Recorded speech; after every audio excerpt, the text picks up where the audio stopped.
I think we should talk about Boondocks. I think we should discuss what should be done with him. What should be done with him.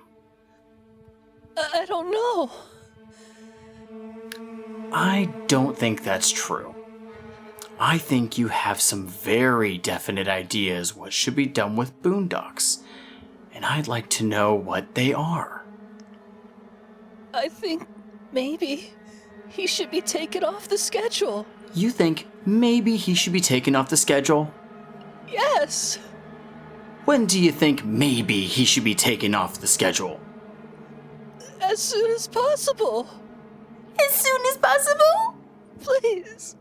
Have you for once given any thought about the responsibilities that we have to our listeners? We have a dedicated fan base, and they've been waiting very fucking patiently for the last near 2 years. We finally got started back up again, and as we're getting the ball rolling, you think that we should take him off? Have you given any thought to all of this that we're having to do right now? The fact that we're still waiting for some of my favorite albums. We've already gone through a few of them, but there's still many more that we have to get through, and we have to go in the fucking order that I've already set. We're doing this by the fucking book, and if we don't, we're gonna have people on our fucking necks very pissed off that we aren't doing it right, and we've already got people complaining that we're not touching this or we're not touching that, and I don't give a fuck about them. We're doing it by the fucking book, our Google Sheet. Fuck whatever Blade says, fuck whatever Jeremy says. This is what we have going on, and this is how we're gonna do it. Get away from me.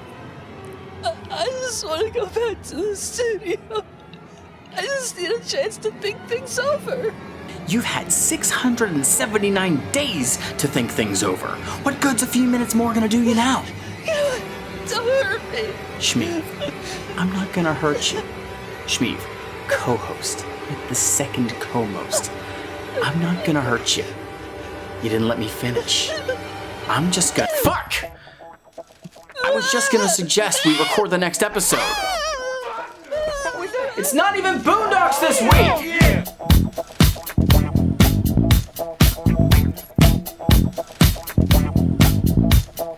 Good morning, good afternoon, good evening, Juggalos, Juggalettes, and those who don't identify as such. This is Juggalo Judgment, where two friends take time out of their busy schedules to sit down, listen to, and analyze music of the Juggalo variety. You're joined by your hosts, Mike and— Shinin' Shmeev. Shinin' Shmeev? What? You're shining. You're so bright. People at home can't see this because we don't have video on our podcast because we suck. But it's a supernova in my screen. It's like at the moment G Gundam in this Discord call right now. I don't know what that means. I am not a Doctor Who fan. The Shining Gundam was one of them. He did the Shining Finger. That sounds kinky. Well, there's that, and then there was when he had the Burning Gundam, and he did the Burning Finger. That definitely sounds like you have to see a doctor. Shmeev, how are you today, man? I'm doing okay, a little tired. That's okay.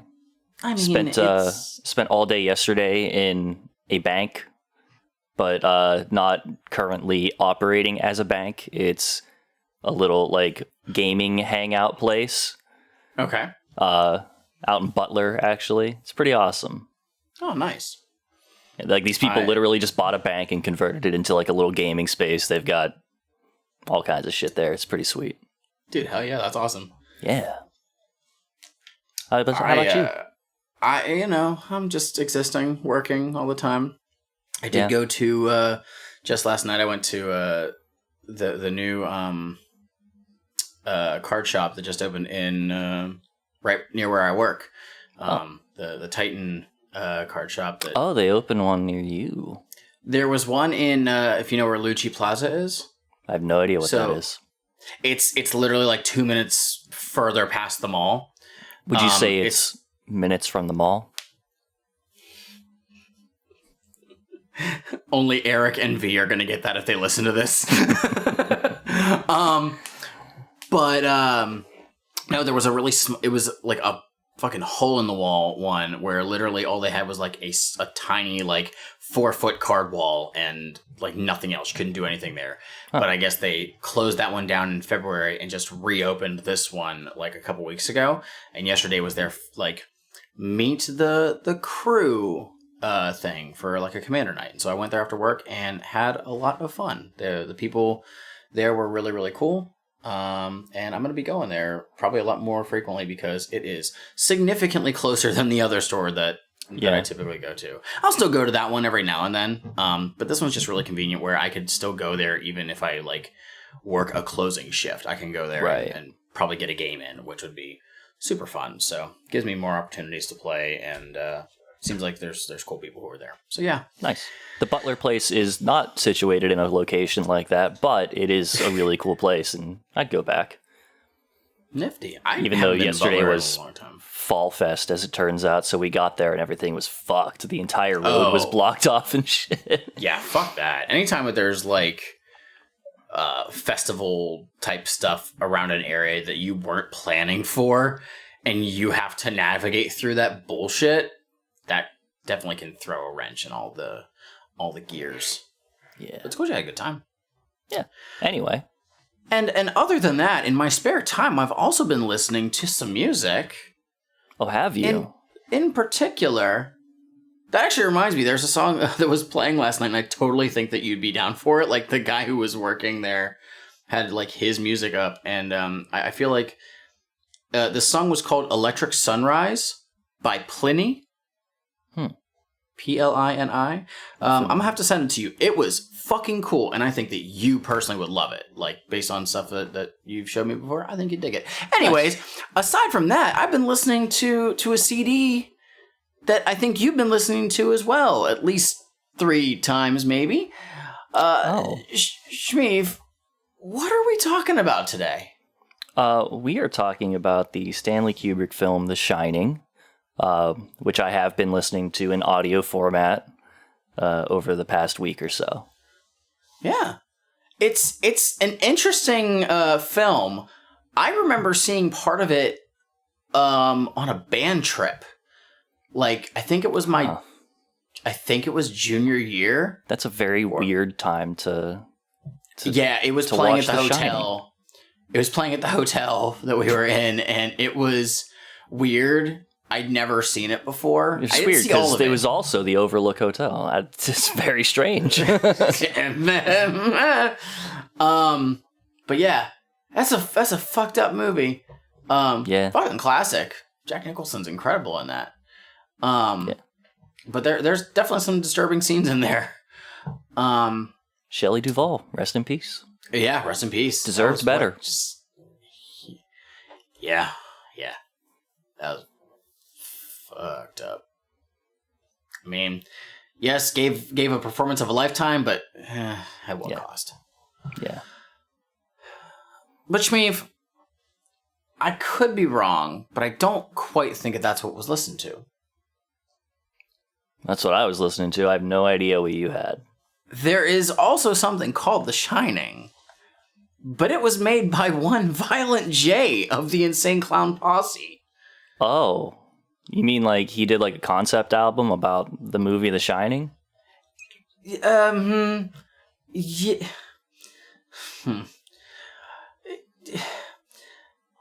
I mean, I'm looking at an album cover here. Yeah. And we have kind of that classic "Here's Johnny" scene. Yeah. Where he chops down the door with the axe and then sticks his face through, and Violent J's doing that.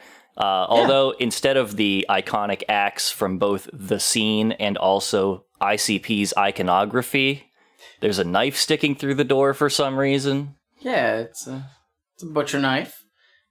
It's got blood instead on of an it, axe. And then the blood is dripping from the hole in the wall. Well, yeah, as though the door has blood in it. Well, you've heard the classic phrase, "The walls have eyes." They also have blood. Yeah. There will be blood. There will. So, yes, it's called The Shining. Yes, the art on the album would have you think that, but it's not. It's not a concept album. No, it has jack shit to do with anything. It really has fucking nothing. Apparently, leading up to this, Jay was like, yeah, Shaggy made a solo record, so now it's my turn. Because as we all fucking know, Wizard of the Hood is not a Violent J solo record. It's not. It's a Psychopathic Family album. I don't give a fuck what anybody says. We know this. Jay is has solo tracks on it for what? There's 3 solo tracks, and then everything else features somebody. I still consider it a solo album. It was his project. He did the writing for most of it. He assigned people their characters and stuff. That's a Jay project through and through. It's also about The Wizard of Oz, which is Jay's whole thing. Yeah, but like, does that mean that Zug Island is a Violent J project? Yes. Okay. It literally is. What the fuck are you talking about? Slash and Friends, he has guests on every single one. That's a Slash solo project, regardless. Yes, the Travis Barker album. Is Travis Barker on that? There is a Travis Barker album. Like, he has an album that he produced everything, and it's just a fuck ton of rappers and people. Oh, okay. I thought you meant on Slash and Friends, because that's what I was talking about. No. Okay. There's a Travis Barker record, and it's got like 16 songs or something like that. And most of them are not great. There's a couple really cool tracks. There's a song that's just Corey Taylor fucking doing his thing. It's pretty awesome. But no, anyways. So the deal with The Shining is at the gathering in 2008 at ICP's seminar, they announced that Jay was working on a solo record, but he decided to scrap it. It was allegedly not turning out the way he wanted. However, they pressed a fuck ton of copies that were literally just a disc, and they typed Violent J on it and gave it away to the people at the seminar. It was not mixed, mastered. It was basically just rough drafts of what this album was meant to be. Fast forward to April of 2009. I think it was April 27th. It's literally the same day that was Violent J's birthday. Oh. They said, hey, you know what? Here, we mastered the album. Here you go. Buy it, please. Basically. Now, there is a slightly different track listing than what the original version had. I think about 3 or 4 songs were adjusted.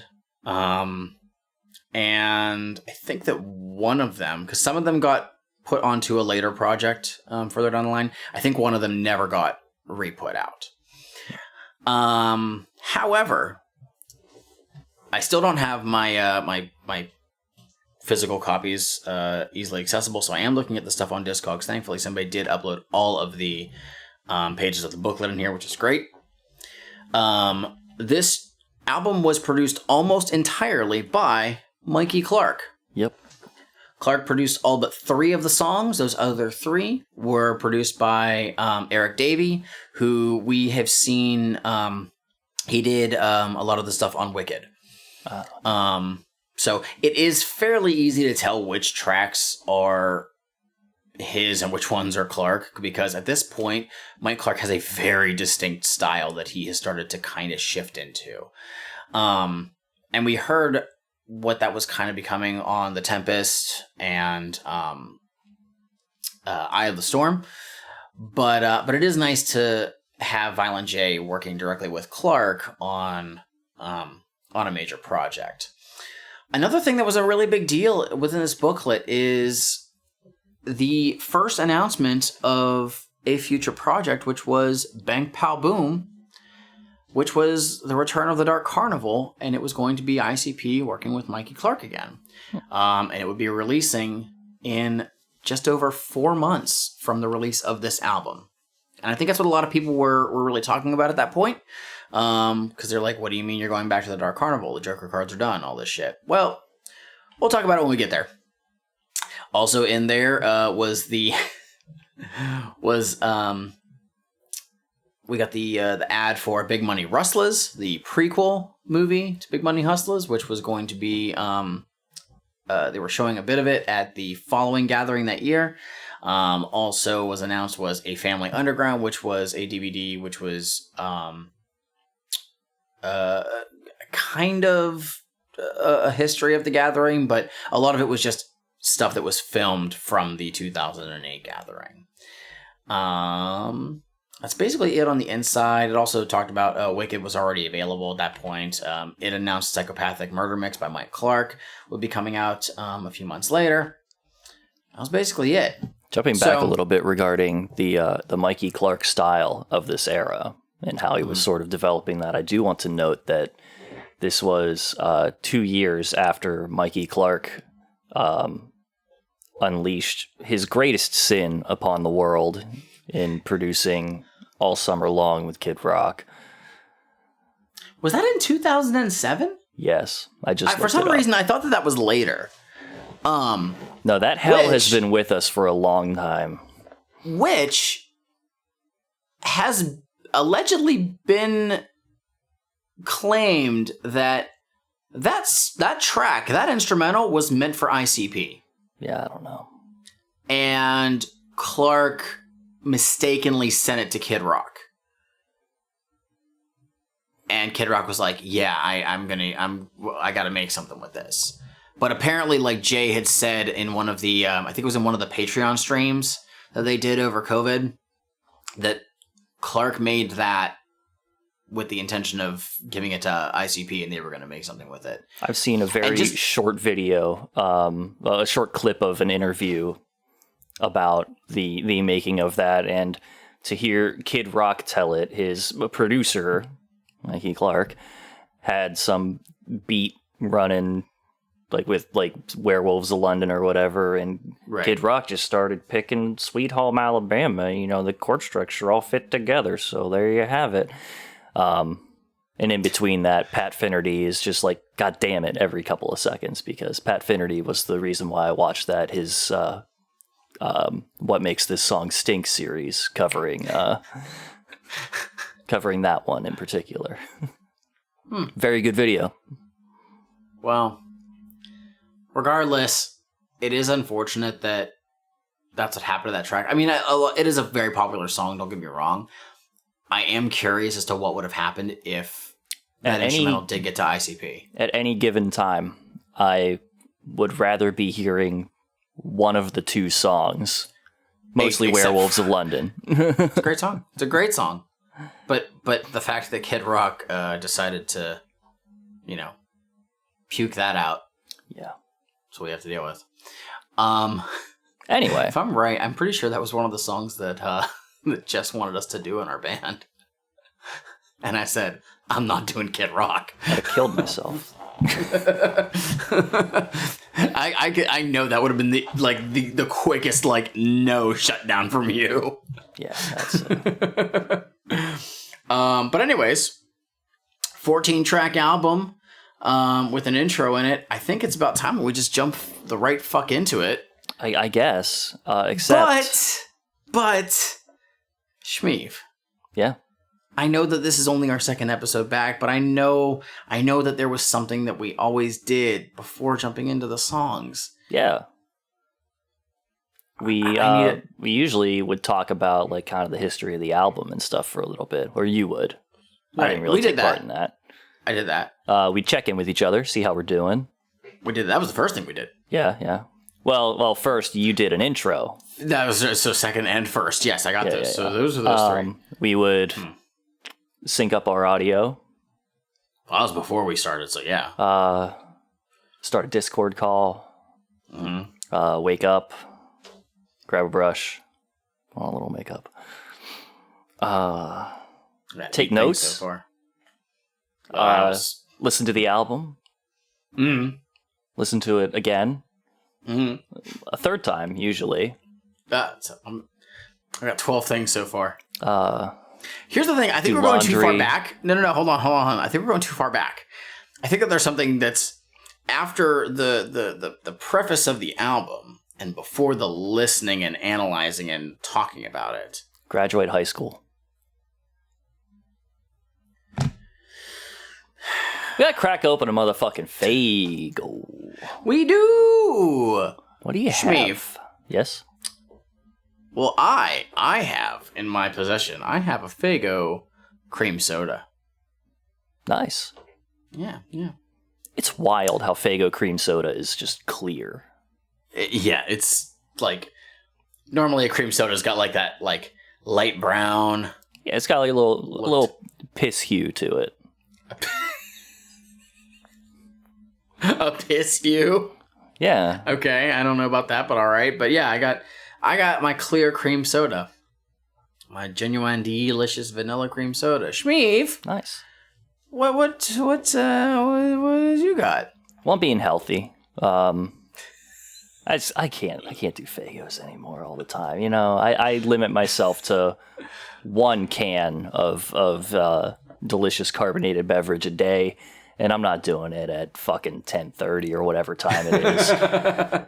I have here a bowl of toasted oats, I believe, is the Aldi's generic Cheerios. Got a little oat milk in there. It's delicious. Well, And a at least one backup of us stein is- of water. it's the same water from last episode. It's just been sitting there. Not girl true. from Signs. That girl from Signs is gonna be pissed. What are you talking about? She won't drink it. Well, yeah. The same fucking water from Well, 2 no, weeks ago. no, she's not going to be pissed because I'm leaving it out. Mel Gibson's All right. going to be pissed. The alien's gonna be pissed. He's gonna say some shit, man. Stop crying. Crack it All open. right, I'm gonna crack this motherfucker open. Crack it open. I'm going to take a bite of my cereal. Ah, fuck.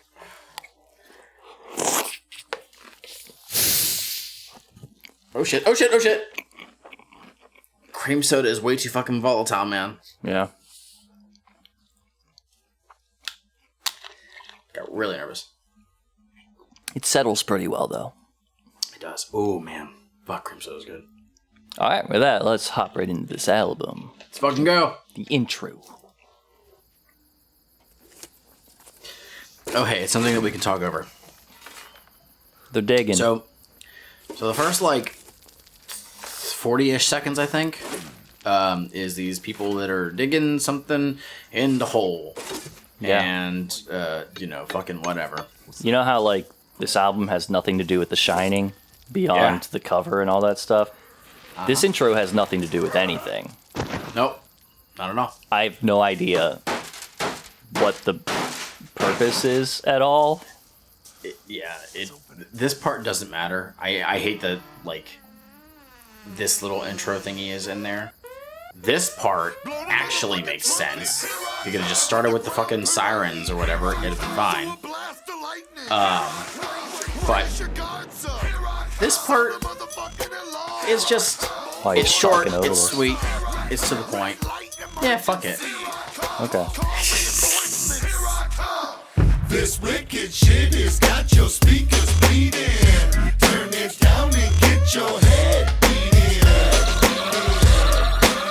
This wicked shit has got your speakers bleeding. Turn it down and get your head beating. Off my fucking knife. Execute these game plans. Take your positions. Okay. I don't know why the digging. I don't know why then the alarm. I don't know why. This is a very just, it's a completely unrelated intro into a just generic hype track. It exists. Mikey Clark's doing the Mikey Clark things, I assume. Oh, so actually, no. Okay, you said that, like, the Mikey Clark stuff was very clear, but that sounds pretty, like, Mikey Clark. Well, more classic Mikey Clark, I guess, than... No, that one is Eric Davey. Huh. Yeah, Well. that's Eric Davey. There you have it. That's all we say about that. No, this track, if it didn't have the little skit in there, I'd feel a little bit nicer to it. But no, this is just...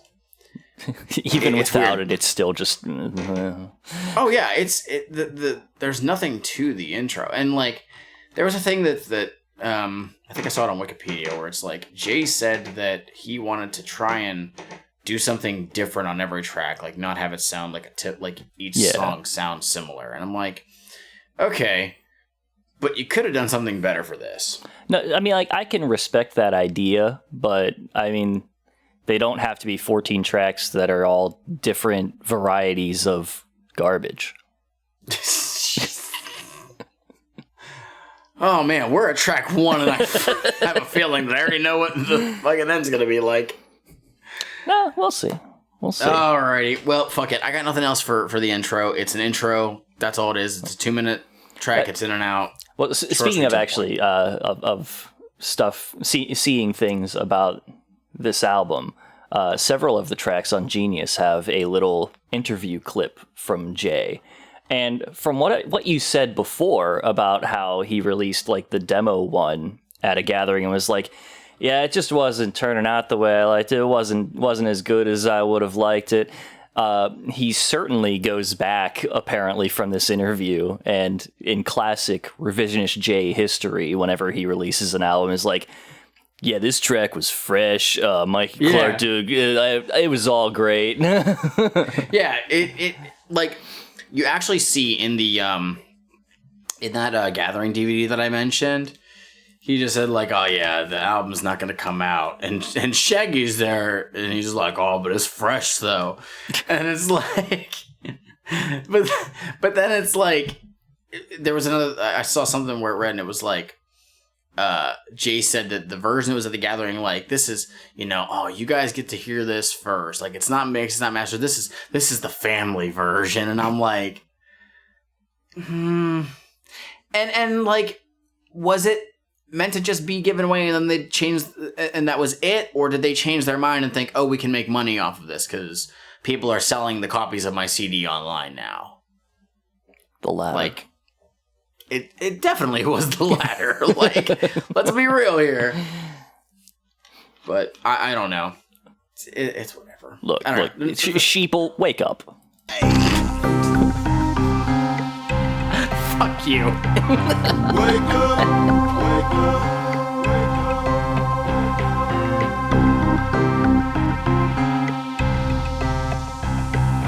Wake up, wake up,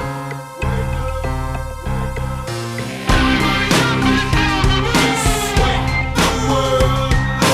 Wake up, come on. Ooh, yeah. Swing the world. Wake up, come on. Ooh, yeah. Raise the flags up and wake the dead. Joe Bruce Lee, bitch, off the meds. Get your ass up. We own this bitch. Chop a snake up and choke the witch. Get hyperactive. We all ferocious. Undiagnosed, but all explosive. Get the fuck up and call a friend. Tell them we jumping all off the deep end. Wake up. You can feel the floor shake up. People try to move, but all the room we take up.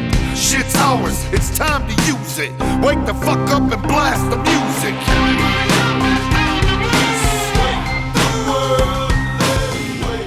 Let me sleep.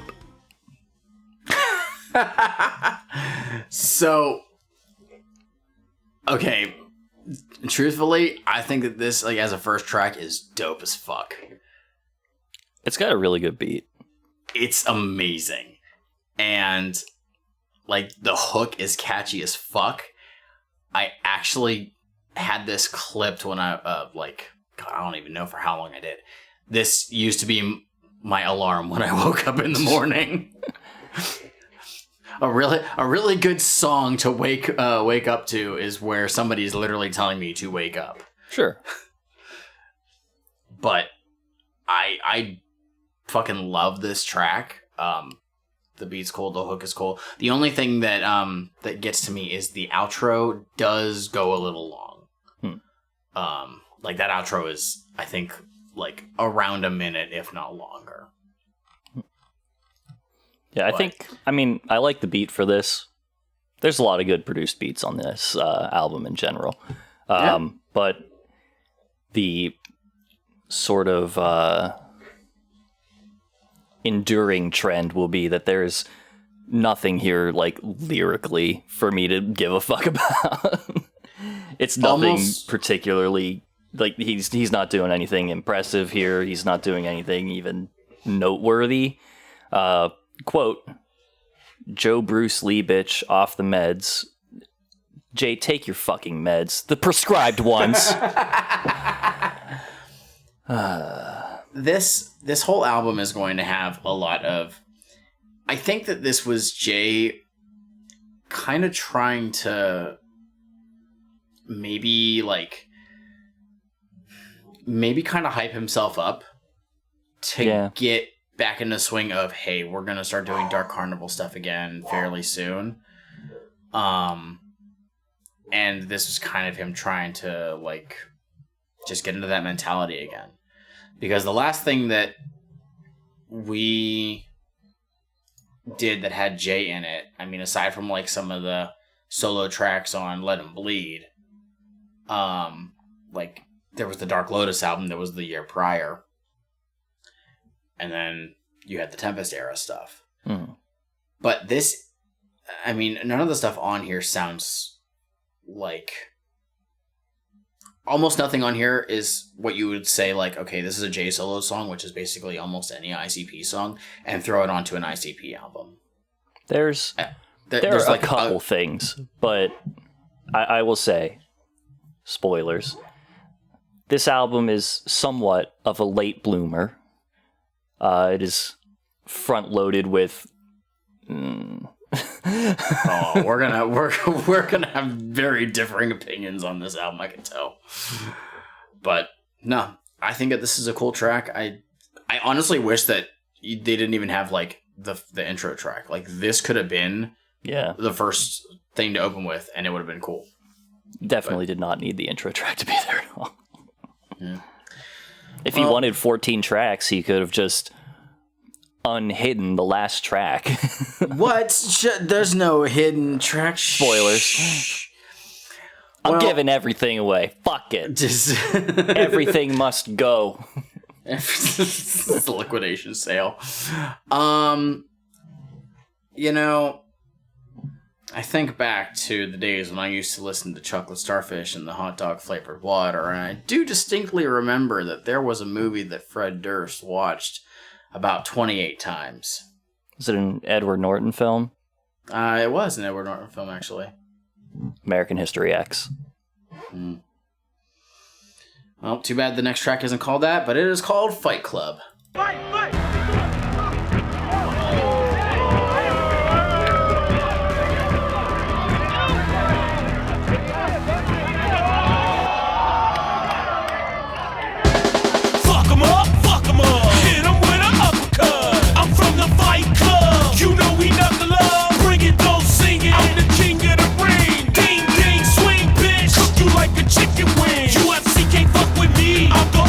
Champ, jiu-jitsu, I'm out. You can go ass found. Boom, bam, goddamn, slam down, body slam. If you looking for a motherfucking fight, here I am. Fight club. You think that you can hang low to me, so let him swing. Jump in, jump in. Fight club. You think you hard enough, dropping these with uppercuts. Jump in, jump in.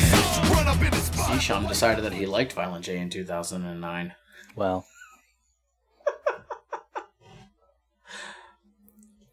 The very beginning of this almost kind of sounds like we're gearing up for a game of Tractor Chicken with Kevin Bacon.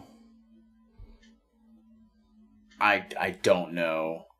It's a Footloose reference. I've never seen Footloose. It is the most incredible scene. It is the time when Holding Out for a Hero plays, and possibly the most just... the weirdest, unfitting way when Kevin Bacon somehow ends up in a game of Tractor Chicken with some other dude. They're just literally driving tractors directly at each other. And his shoelace gets, caught on something. So even though he was going to jump out earlier, he couldn't. So the other guy ends up chickening out first, and Kevin Bacon looks cool. And they have Holding Out for a Hero playing, and for some reason the very beginning of this, just that general little driving thing they got going, it feels like it's going to break out into that, and then I'm disappointed. God,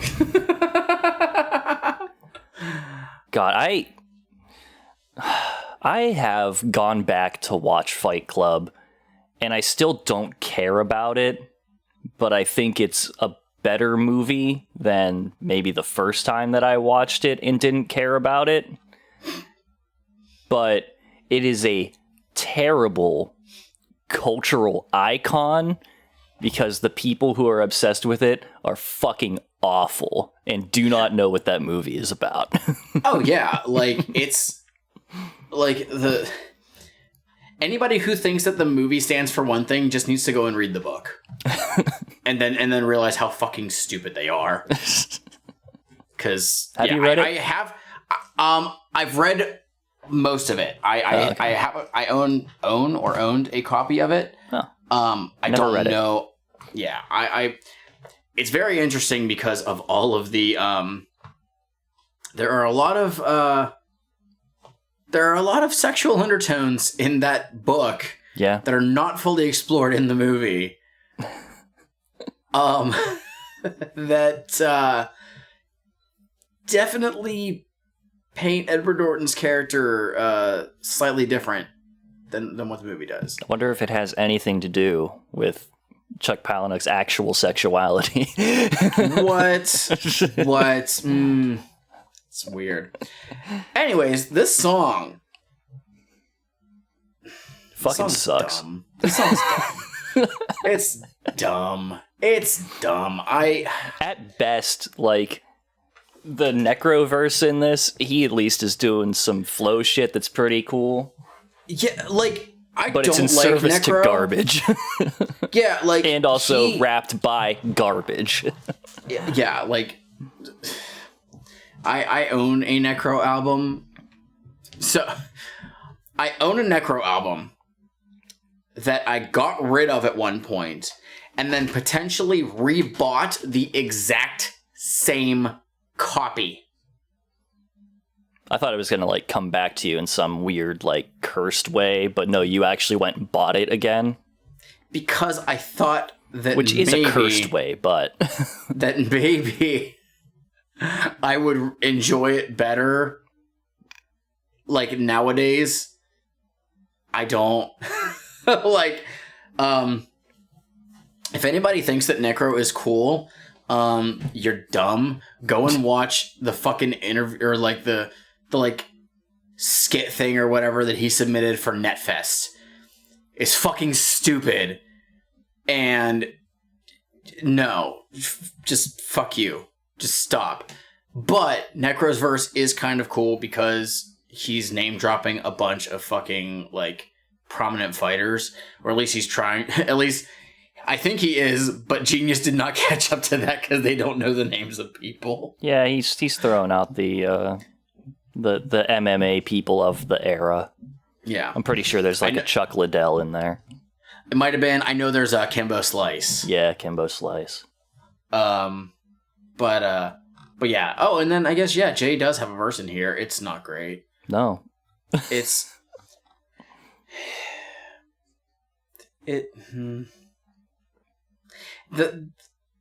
it's mostly chorus too.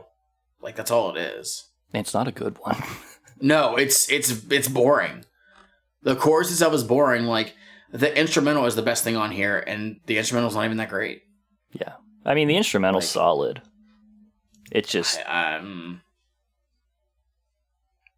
it's just not. The rest of it's just bad. It's terrible. It is. I'm sorry, Mike. We know you worked with what you could, but this just was not it. Clark, it wasn't your fault. All right. It's just Jay.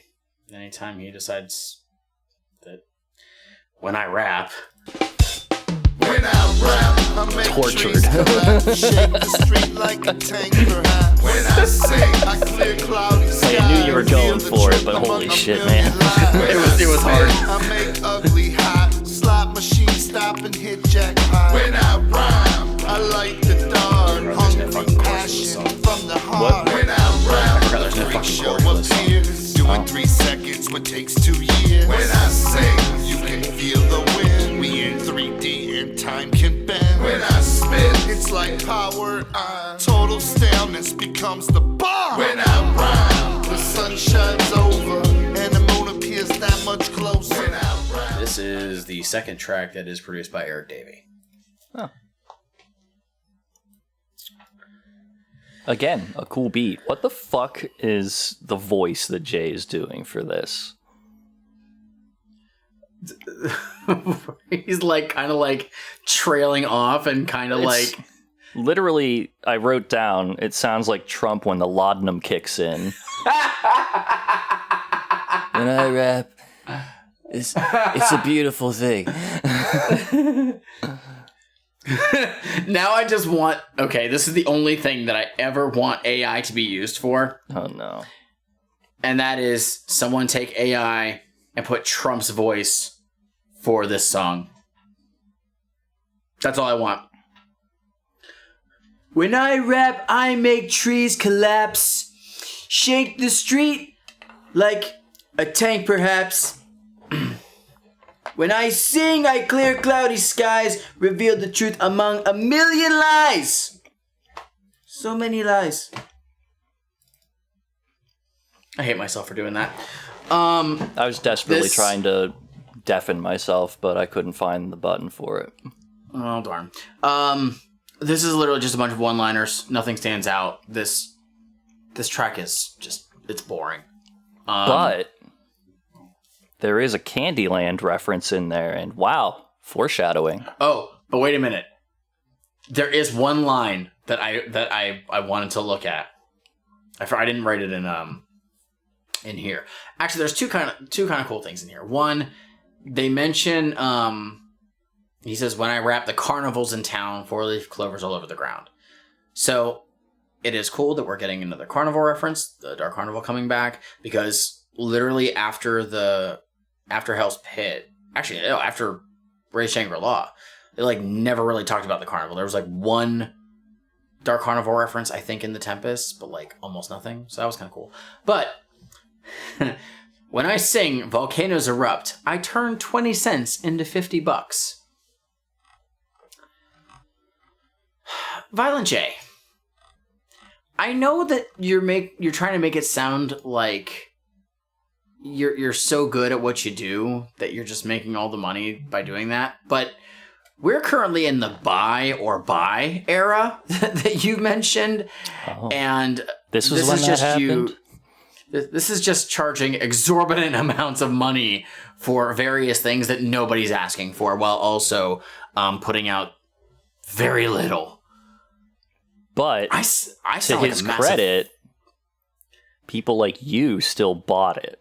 No, but here's the thing. I'm not buying anything right now because there's nothing of substance to buy. Oh, not now, but then. I think the last ICP thing I bought was whatever the last of the fucking Yum Yum Bedlam EPs was.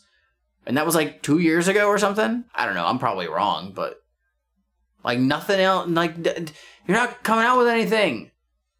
Jay, when you rap, you turn 20 cents into $50. Yeah. Rap more. These singles that you're giving away at the Gathering VIP that you got to spend $150 on to get, that ain't it, dog. Plain and simple. I'm sorry. You mean simple and blunt. Oh, man, that was a cool song. All right. Anyways. You don't even have to have substance. You don't have to have much of anything. Literally just make an album, make some noise into a microphone. Juggalos will buy it and say it's the greatest fucking album you've ever released. Wait a minute. No. Fuck. Wait, Bloody Sunday was last year, wasn't it? I don't know. And that album was not good. And you bought it. Yeah, I bought it because that was the only way to fucking hear it at the time for me. Fucking, but it wasn't good. Maybe I'll like it in 10 years when we cover it, but I don't fucking like that album. It wasn't good. All right, fuck this track. It's making me angry.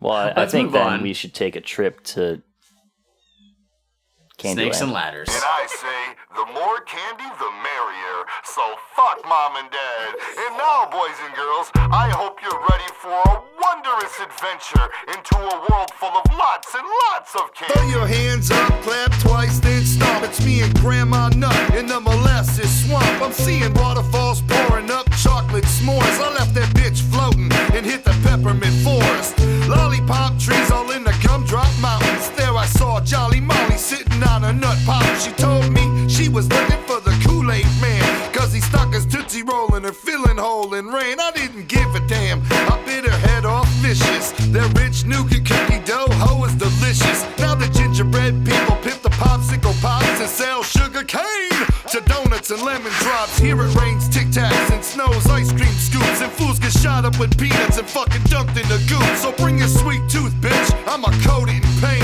And all you sugar-free fakes ain't the same. I'm talking about Candyland, Candyland. Let's make a run for Candyland. Candyland, Candyland. Maybe we can hook up with the Candyman. Candyland, Candyland. Let's make a run for Candyland. I wrote a short little narrative piece here. Okay. A single sentence narrative piece. Staring at the gun in the drawer, it calls to me, offering freedom.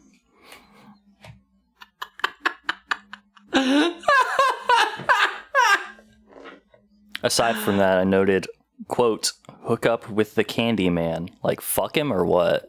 I don't know if that was what was implied. I thought it was just like, you know, they're gonna meet up, you know. So are you sure they're not hooking up? I don't think that Jay was on the drugs at this stage in his life to where he said that he is okay with having relations with people who are not chicks. Anyways, there's a guest verse on here, Shmeev. Yeah. There's a guest verse. It's great, isn't it? Isn't it great? Way back on our episode where I covered food, I made a statement that I do regret on some levels, because honestly, the way that I came after Esham in one particular portion of this, I will acknowledge, if I am being very real with myself, kind of fucking racist. I feel bad about that. But goddamn it, Esham, I still fucking hate you. This sucks. God damn, I hate this song so much. It's not a great song. Now, Jay's first verse, I think, is pretty solid. I like it. Because he's... I'm going to say it, and it's going to be used against me. He's at least kind of telling a bit of a story, but implementing, like, the various candies and stuff into what he's saying. Esham is just... is literally just naming any kind of, like, candies and junk foods or whatever, and attempting to make it rhyme, but there's no, like, actual substance to it. There's nothing that ties it together, and it just sounds so dumb, and you could tell that he wrote the verse in, like, 10 minutes. He was just, like, he just walked into, like, a Walmart and went to the candy aisle and just had his pen, and he's just, like, writing down stuff. It actually just may have been his grocery list, and he just fucking decided to wrap it all. He just rearranged where the things were. It was Halloween. He was out doing shopping for trick-or-treating, and... yeah, that might be it. We get a Faygo drop in here. I think that's the only time Faygo's mentioned on here. And Esham did it. What the fuck, Jay? You're fucking up, man. I'm losing hope. Also, this hook fucking sucks. Yeah, it does. This hook is terrible. I went into this because I had heard that there is one person on the face of the planet who likes this album, and it's Mustard. Oh, Mustard likes it. And you know what? Every once in a while, me and Mustard converge on our appreciation for things that other people really hate. And on top of that, with the singular point of data that I had for Violent J solo work, Wizard of the Hood, I was like, you know what? maybe the trend holds. But that's not how trends work. You can't really plot a single point of data and call it a trend. And this was definitely the point where I was losing hope in this album and was just like, I don't know what I'm gonna do here. That is funny that you had to try and find something like you found like a commonality with Mustard there, because that was like a couple days ago and he was like, am I the only one in here who likes Blood In, Blood Out by A and B? And I was like, I kind of like it. I said it was okay. Yeah, but like I was the first person to pop up because everybody else in the Discord fucking hates that album. And I'm like, well, if anything, I can be, pretty much reliable to like something that somebody else hates, or the majority hates at least. I say as I wear my CM Punk shirt because nobody fucking likes him right now, and I'm like, no, he's the best. Well, people hate him right now anyways. All right, Candyland, this is... Jay's first verse is the best part of the song. Everything else is just, no, it's not. It's not hitting, as the kids these days say. True. Word. But, Shmeev. Get out the way.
So, is the structure of this song similar to When I Rap?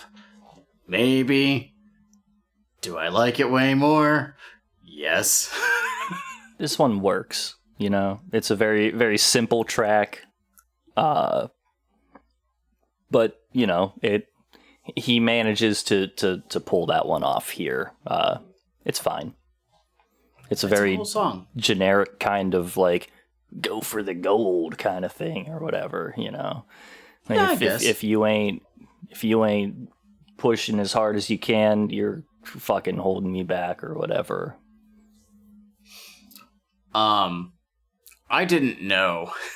I didn't know until doing like notes for this that line in the chorus is, if you can't live forever.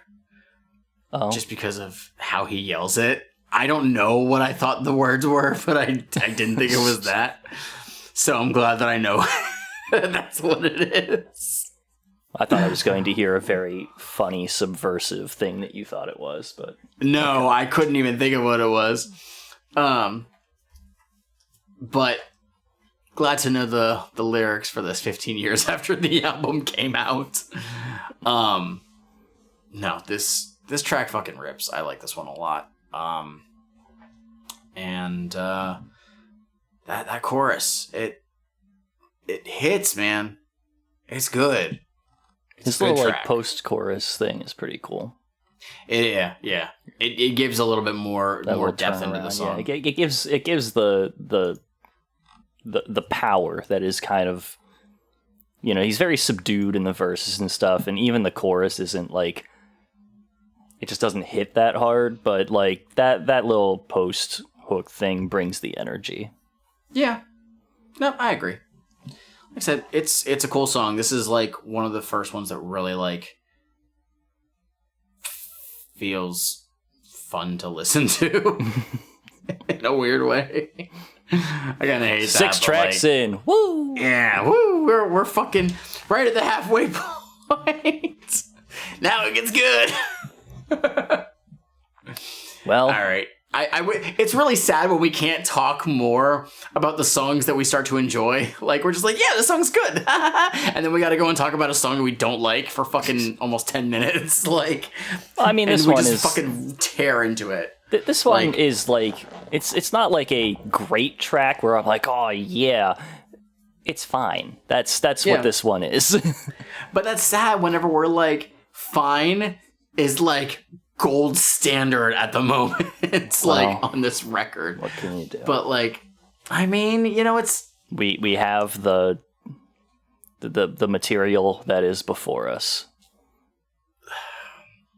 I'm sorry, Violent J. No, I'm not. I'm not sorry, Violent J. Like, I've been a fan of ICP for literally half my life, and you know, I can't always just give you credit for the sake of giving you credit. Yeah. Well, that's how it is. Brace yourselves. We have a concerning title track coming up here. Not title track as in title of the album, but the track is titled in a concerning fashion. This is 14-Year-Old.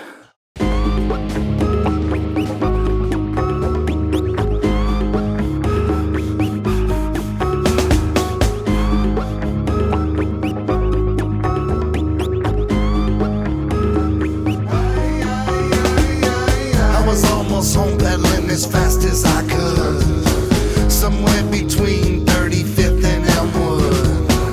I never seen it, that white pickup truck ran into me underneath, I was stuck. I crawled back out, but I knew I was gone. The truck had drugged me all up on someone long. Police were there and the driver just cried. I was only 14 years old the night that I died. Expecting heaven, but my wings never grew. Never got pulled down to hell, not sure what to do. I went home. It's so depressing, my mom cannot hear me. Only the cat seems to notice me barely.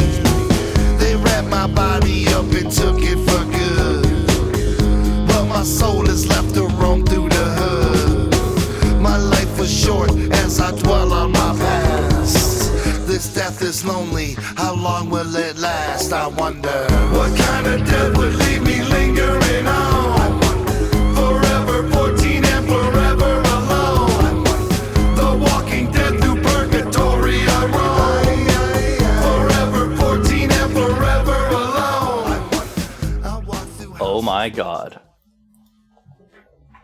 He fucking did it.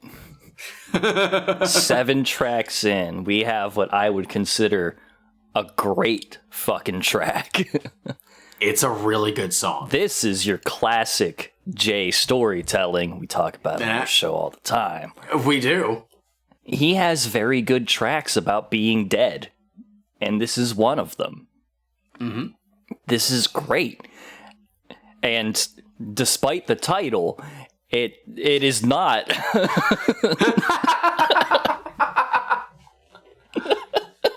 Yeah? Go on. It's not Jay being a fucking creep. His character kind of is, but, you know, in like the 80s teenage way, you know? Yeah. You know. No, this is very clever storytelling. This could have been like an earlier ICP song. Like, the production obviously sounds more modern of its time, but like, this definitely could have been something that was like a Great Milenko or Amazing Jackal Brothers. I could have seen this on a Hell's Pit.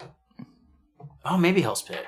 I don't know. It's not that dark. Well, no, but like, it has the vibe. But or even Riddlebox, maybe.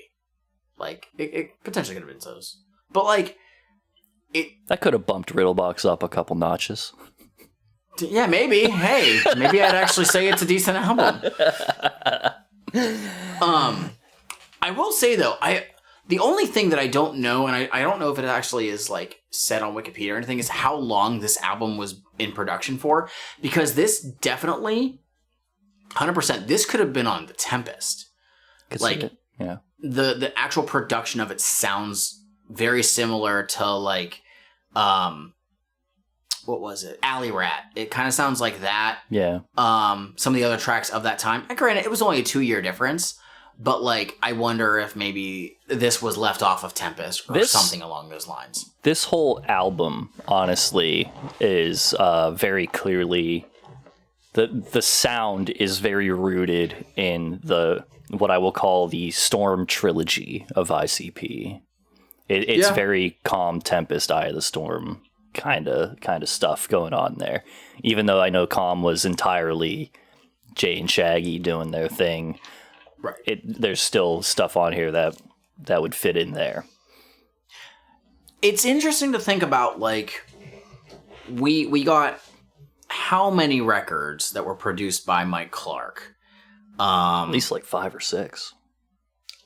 I think we got like 7 main albums and then however many EPs. And the production that's on, like, no album sounds like the last one, but this one sounds so jarringly different. Like, Tempest did too, but Tempest, he was working under very different conditions. And this almost still sounds like that same style that he was doing in Tempest era, which, again, so fucking different compared to, everything we heard from 2000 and back. Yeah. But, like, you also got to remember, he produced a bit of Fuck the Fuck Off. And this does not sound like that.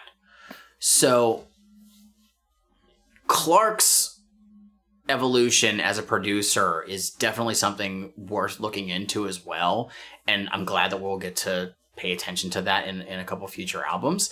I don't know it's like his general, like, what else he was doing, because I know, like, I actually talked about this with our good pal Scott recently, because he said that he heard he saw, like, Mike Clark in the credits of, like, a non-ICP thing. And I was like, oh yeah, like he was a known quantity before ICP existed, and they wanted him for stuff.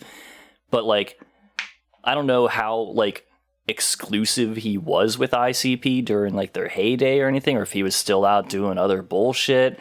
But I feel like this was a period of time, especially, I mean, like, whenever Mike P was in doing ICP stuff, like, I presume that Mike Clark is out producing for other people, and that is why his style has, changed so much, and why he's bringing, like, he's not bringing as much Carnival to ICP stuff at this point.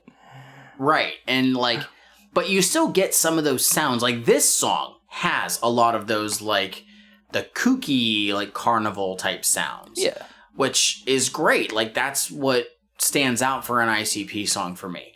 And it's, whenever, he left after Bizarre Bazaar had dropped, or after, rather, some of the stuff from Tales from Lotus Pod was done, obviously he was working with other people. He did the group with Prozac for Project Deadman. He did other stuff for other people. And, I mean, he's still working with other people. He is making the sixth Joker's card for the second deck with ICP, but we're going to get a Mike Clark release on Magic Ninja Entertainment, I think later this year, because he produced Alazoli Lou's new record, which has been just, we've been waiting for it for a couple of years now. So it's going to be weird to think, okay, we've been hearing this kind of Mikey Clark. What's the direction that we're going to hear on the new AXE album, which allegedly we would think would be very, very dark and gritty and everything. Like, Clark is very fucking talented. He can get a good sound for people. He's versatile. But at the same time, I think we're going to see when we get to we're in 2009 right now, when we get to 2010, some of the production that he does for other people, I don't think quite clicks.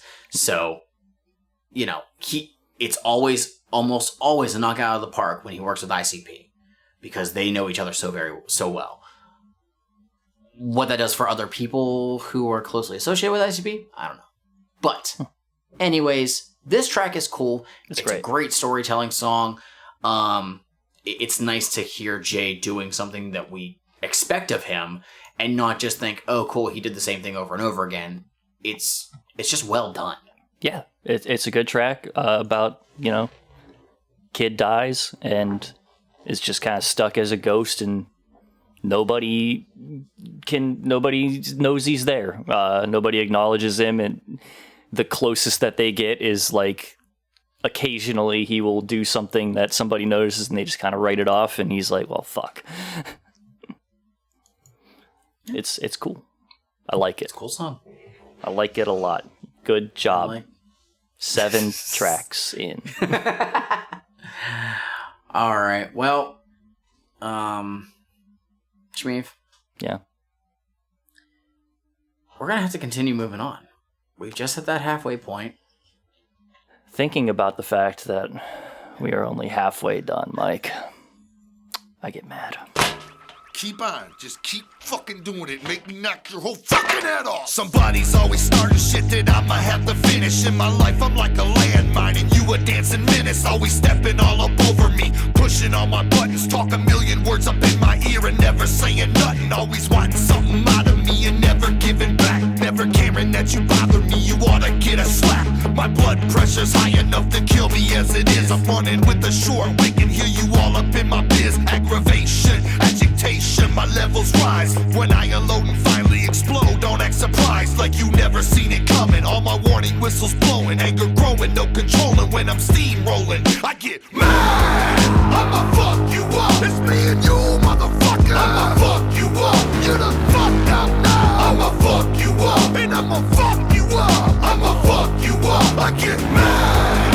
I'ma fuck you up. It's me and you. So, this is the first thing that came to mind, and I was thinking on it on a couple other songs too, but I hear this and I would love to hear this song performed live.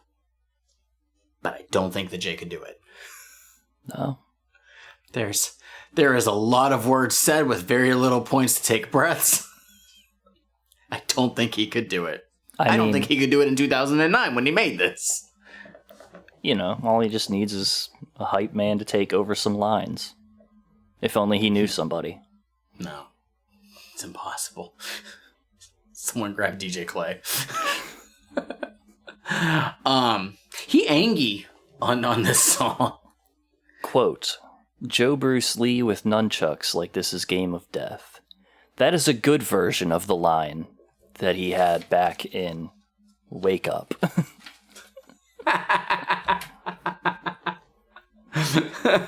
I think the verses are alright in this, and I think this is an incredibly dumb hook. I mean, it's a dumb hook, but I could see it getting people hype. Oh, that's why. Yes, that's why I want to hear it live. Pop for it.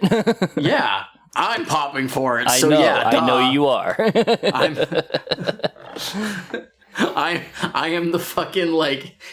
This is the needle, and it's going all the way over to the right. Like, fuck yeah.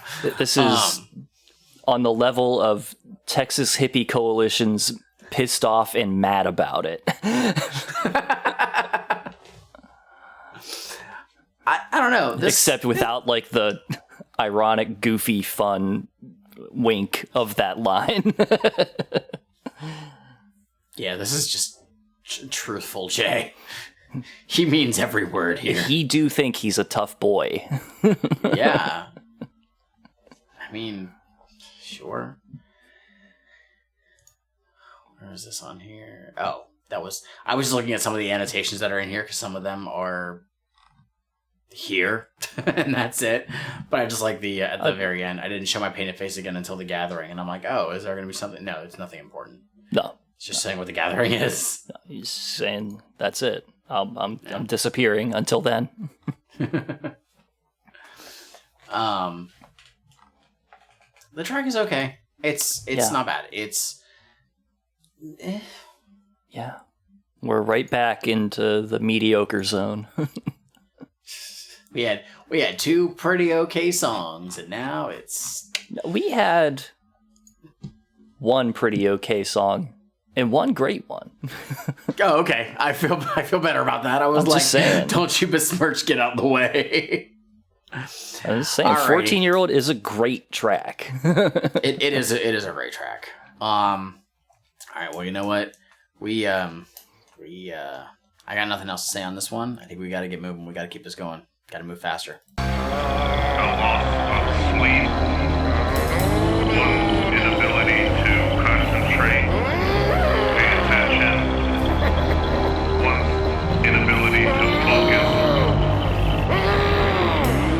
a hyperactive personality disorder, untreatable.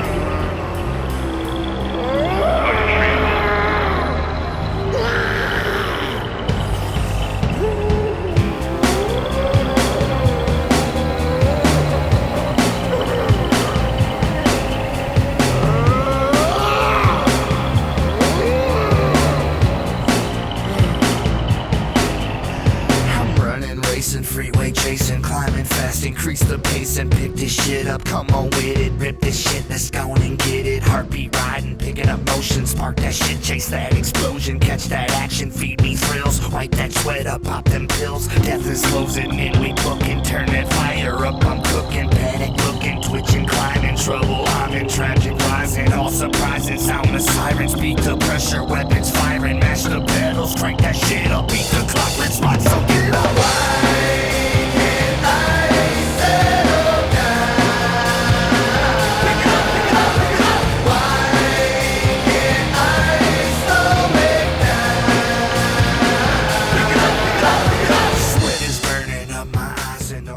There are too many pick-it-ups in this for it to not be a ska song. And yet there's no horns. None. How dare you just not have that brass section in there, Mike? This is a cool concept that's pretty decently executed here. Kind of get like another storytelling song, but like through vibes and senses. It's not as like directly telling you what's happening. It's just sort of the impressions of, you know, stuff. And I like that. You know, you got this guy who can't hold down like a normal life. It just doesn't hold his focus or anything like that, and he has to push his limits. And yeah, it's an interesting way for Jay to make a song where he's basically just explaining his mental illness in an interesting way. Yeah. Like, plain and simple. It's I mean, he's done a couple songs like vaguely talking about that stuff. Like, I mean, when he did Multiple Myselves, which I don't know, like, I don't think that Jay has multiple personality disorder. I don't believe so. But, like, he does obviously suffer from mental illness. Yeah. But he doesn't, I don't think he's really made, like, a whole bunch of songs about it. I mean, yes, he's a member of the Insane Clown Posse, but let's be real. If you have a posse of clowns, I highly doubt that any of you would be sane.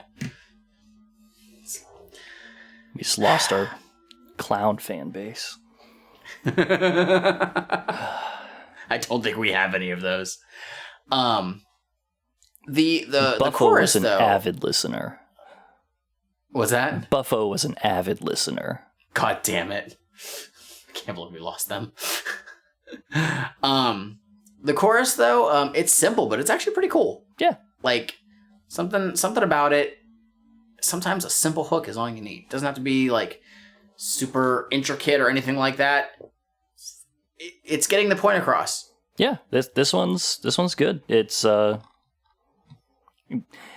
better than most of the hooks on this, which is just like, I mean, like, that's the odd thing because it is just like 2 lines, and yet somehow that works better than every other hook that's been like, Jay, like, I wrote 1 line and I will repeat it 8 times. Well, it's 2 different lines, actually. Yeah, that's what I said. He's got 2 lines here. Yeah. But...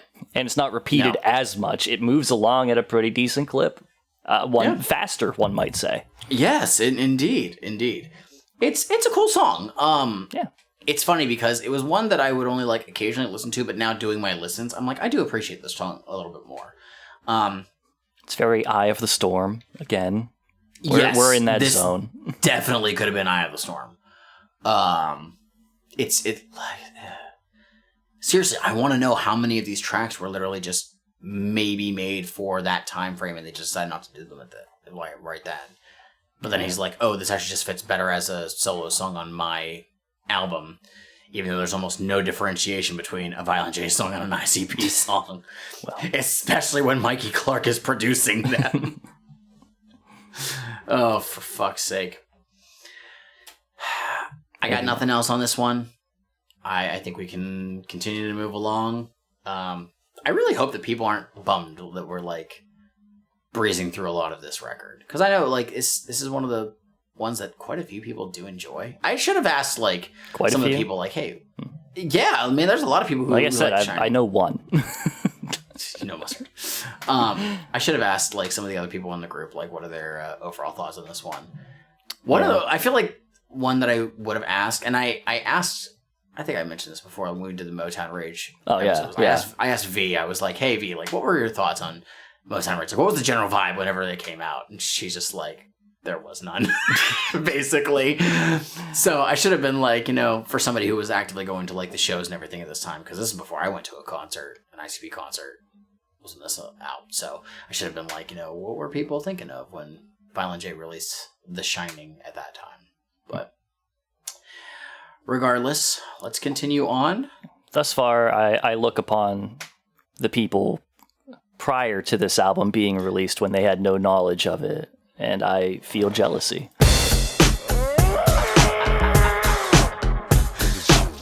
I agree, Jay.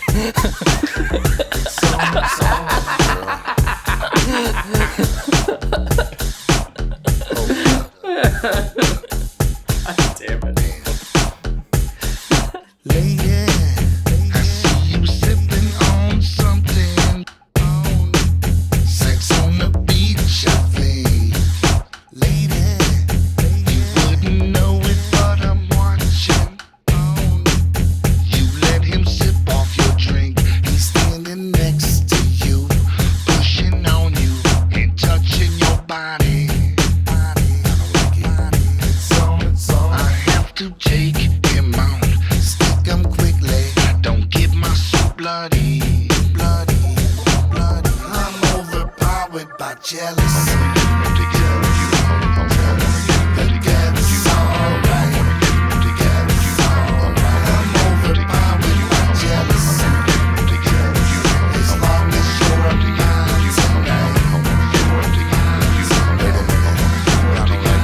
tonight. Even though we never. Something about this song is dope. I don't quite know what it is, but I do enjoy it. It's got a good beat, again. It does have a good beat. This is the one song on this record that has a music video for it. Oh. Yes. An interesting choice for a music video, in my opinion. Sure. It wouldn't have been the first one that I would have picked. But it's still a cool song. It's a cool concept. He's doing a different style of rapping on this one, which is, again, it's interesting. He's trying to do something different on a lot of these songs. So there's something for everybody. Violent J said during a 2009 interview with Hatchet Herald, "There's another song on there called Jealousy, which is something I feel most juggalos feel when they're looking at a hottie or something and they're in a club and they're just thinking, fuck that idiot that she's with. Get help." No. Here's the problem with that. Juggalos can't get into clubs. Exactly.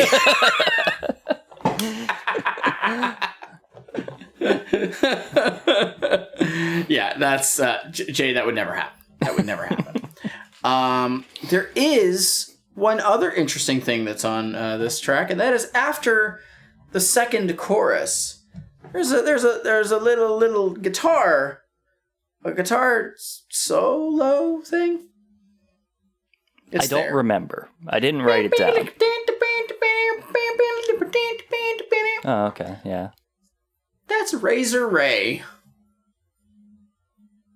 Why he needed Razor Ray for that, I don't know. I'm sure that Mike Clark could have done that just fine. But that's Razor Ray, who is in the music video. Just Playing being that Razor guitar. Ray. Just being Razor Ray. Razor Ramon. Ra- He's the bad guy. Billie Eilish.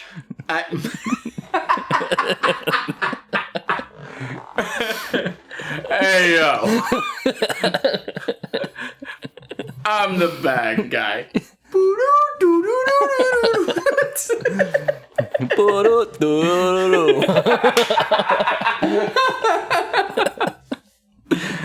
Rest in peace, Scott Hall. Yeah. Yeah, he's obsessed with another guy's chick and he want to kill the guy. Yeah. That honestly seems pretty par for the course. Yeah. That It's fine. sounds like something that may have already been done in an ICP song before. I mean, probably like at least like 15, 20 times. More than likely. But yeah, it's okay.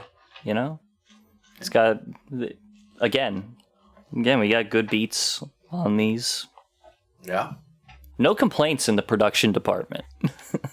No, it's the production on this whole album is generally fairly solid. It's what Jay does with it is what determines how we like this song or not.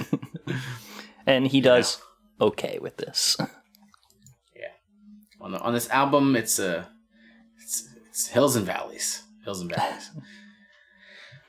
I got nothing else on here. I think we can move on. Same. All right. We're going to go to track number 11. An ICP track. Home Invasion. Crazy fucking fun. Yeah, when that bitch fell in the mud, I was dying. I know that bitch's fucking titty fell out. So you sure you're gonna be able to make it home straight, man? Man, if I don't fall asleep. Hit me up with a text or something when you get back just so I know you're straight. Yeah, Whatever happened to Corp? He was fucked up and just disappeared. he was talking to that one fat broad. Yeah, he might have ended up crashing at Tony's house too. Yeah, probably, man. Well, hit me up when you... Oh shit, that probably Corp right there at my door. Somebody's at my door. Shit. Alright, well, hit me up just so I know you made it back. Alright. You know, well. Peace. There's a knock at your door. You peep out through the hole. Some fucker in a hoodie. Somebody you don't know. You ask him what he wants, but he doesn't respond. You lock the fucking demo and try to remain calm. You hear a window break. It's coming from the back.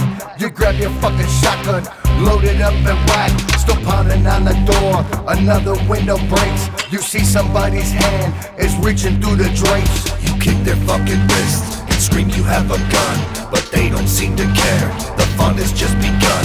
You don't wanna do it. You hope it's not a game. You give another warning. Raise the gun and aim. He's coming in the house. You blast at his skull. The body falls backwards. The blood is on the wall. They're kicking in your door. The wood begins to crack. It's 2:30 in the morning and you're under attack. They want in my home. I'm not gonna pray. Want in my home. I'm not gonna pray. Want in my home. I'm not gonna pray. Want in my home. I'm not gonna pray. I just want 'em out of my home. I'm not gonna pray. Want in my home. I'm not gonna pray. Want in my home. Jay is really, really concerned that Shaggy is gonna suck a dick on the way home.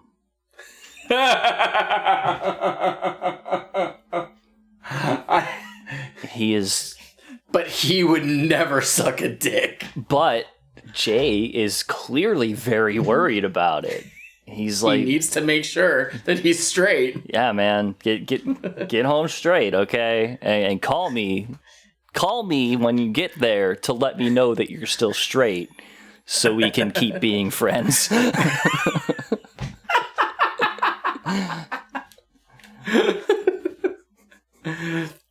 The sad thing was, I knew that you were going to say something like that. So, holy shit, it's an ICP track. Uh-huh. Like, this is a genuine ICP track. Yeah. It gives me, like, sound-wise, and it's been a while since I've heard it, so I might be off base here, but it does, for some reason, remind me of Attack of the Bassheads. I don't know. Kind of. Like, tonally. I could see that. There's something about it. I could see that. Good storytelling. Yeah. Good track all around. This is a good one. And, like, there's something cool, like, for Jay to kind of be, like, on the opposite end of, like, I'm the one who's actively fucking these people up, or I'm going out of my way to do that when they to are be the trying innocent person. Yes. Yeah. So Jay clearly believes in stand your ground laws. This is Castle Doctrine. Oh, that is. I'm sorry. That is true. So, forgive me. Stand your ground is outside of the home, I believe. That is true. Yes. I can't remember. Does PA have Castle Doctrine? Is that Castle Doctrine? I think is everywhere. Stand your ground. I don't think it is state-dependent. actually. I think that is a state dependent thing. Is it? Yeah. I know stand your ground is. But I don't pay attention to that. But anyways, this has a very simple rhyme scheme or a delivery scheme, but it works well for this song. Like the slow plodding beat works. They're nailing it. So this is a really cool track. Like this could have been saved for an ICP album.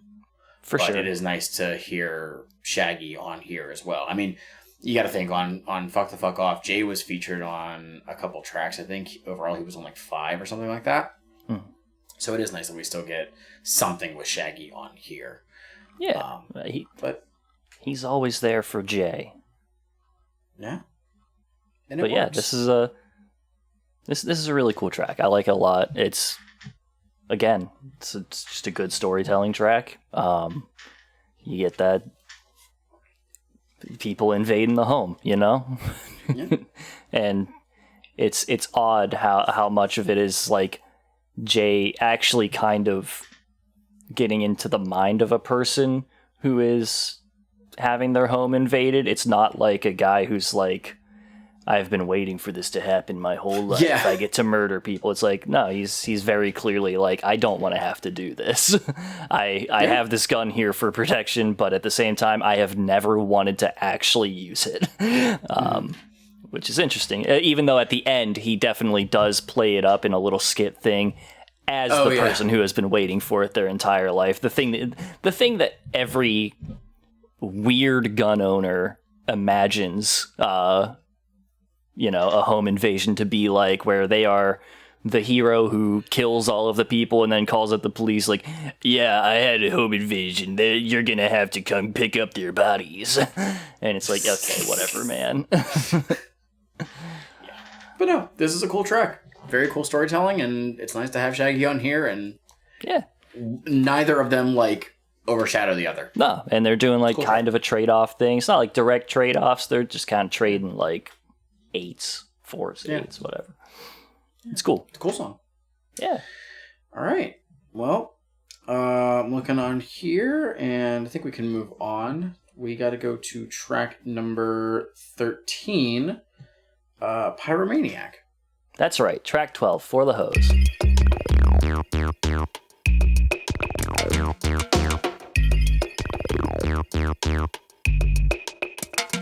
Everybody hold the fuck up, the time has come. This little ditty is a dedication all across the world, in and out of your clothes. This one goes out to all the hoes, all stuck up bitches and slutty whores. Filthy rich and broke hoes, of course. Shouts out to dames who don't like dick, who'd much rather give Ned and hoes a lick. I feel ya, and all them gangsta bitches, hoes who pack shanks up in they britches, fuck you to sleep and then clean you out. Scandalous heifers, y'all I'm all about. And all young ass hoes, moms and cougars, hoes who pick their nose and eat boogers. Fancy tricks, housekeepers and hood rats. This one goes out to y'all, congrats. This goes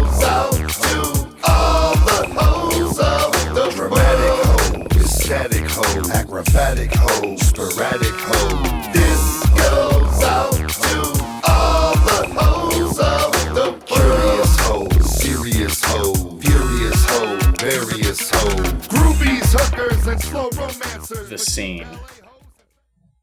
Late 2008. Violent J enters the recording studio where Motown Rage are putting the finishing touches on their album. And he says, sadistic, trying to think of the perfect song to put on to my album that I'm going to be releasing. I've got this one where I'm jealous of people. I'd like Razor Ray to do some guitar on that. I have a song about fighting.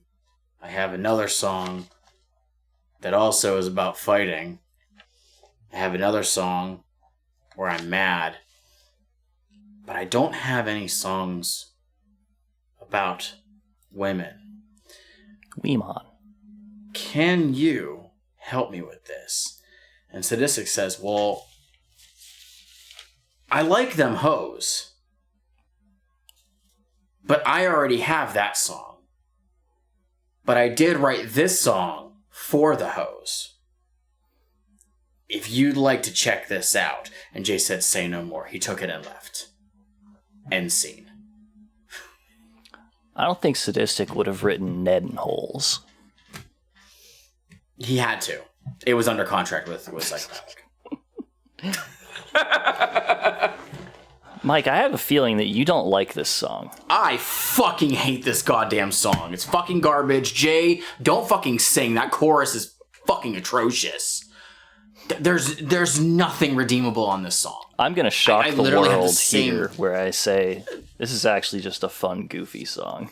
No, I fucking hate this one. I don't really... It's fine. I don't hate this track. I don't really even dislike it that much. It's fine. Oh no. Oh no, I can't. I can't with this one. It is so bad, dog. It's not for me. I can't. I don't even care for the beat on this one. Oh, this one, this is the final track that was produced by Eric Davey. Oh. Which is why it sounds nothing like any of the other ones on here. And yet I still feel like it sounds like Bugs on My Nuts. I don't know.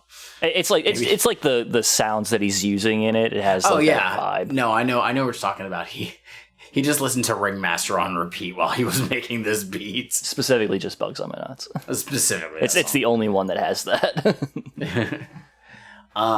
Yeah, no, I don't like this song at all. Might be a top 3 for me.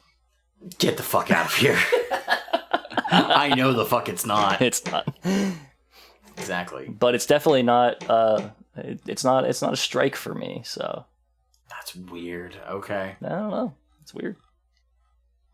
All right. I'm gonna say this right now, and it needs to just be a response in our Discord of yes or no with no context. Jeremy Jiggles, do you like this song? just at me. You don't have to say anything else. You don't have to say in response to, but just at me and say yes or no. I'll know. He's the needle for these songs. And I just I can't get behind it. It's not even really a Juggalo love song though. It doesn't really even qualify for that. But that Juggalo love them hoes. Yeah. So it's not even this is for the hoes. It's not really. But he loves them. Yeah, but it's not a JLS. This ain't. Not a JLS. This is not a JLS. Okay, fair enough. But that will bring All us right. now to track number 13, Pyromaniac.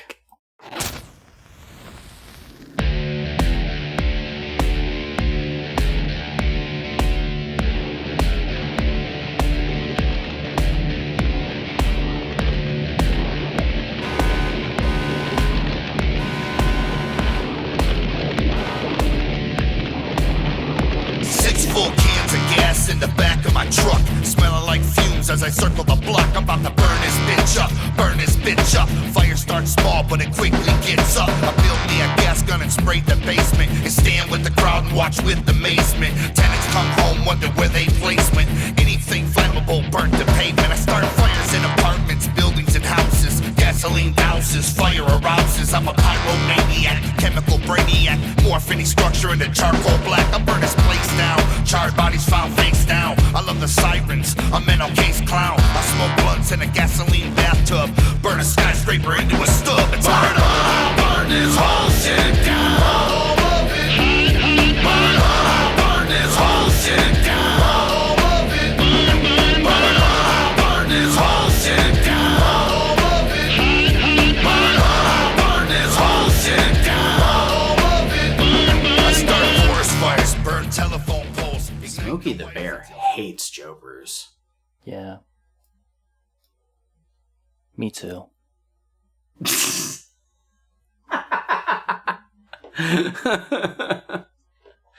These hooks are fucking lazy as shit. So much of this album is lazy fucking hooks.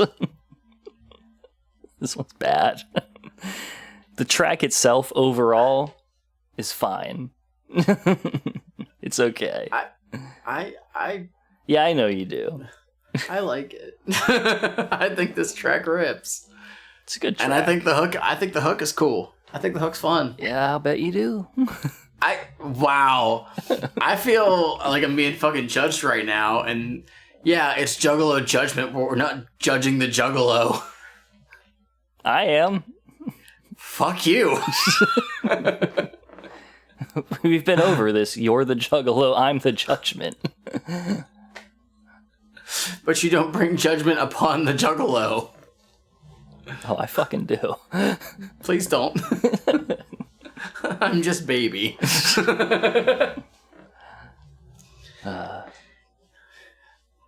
Yeah, he burned things. Hot.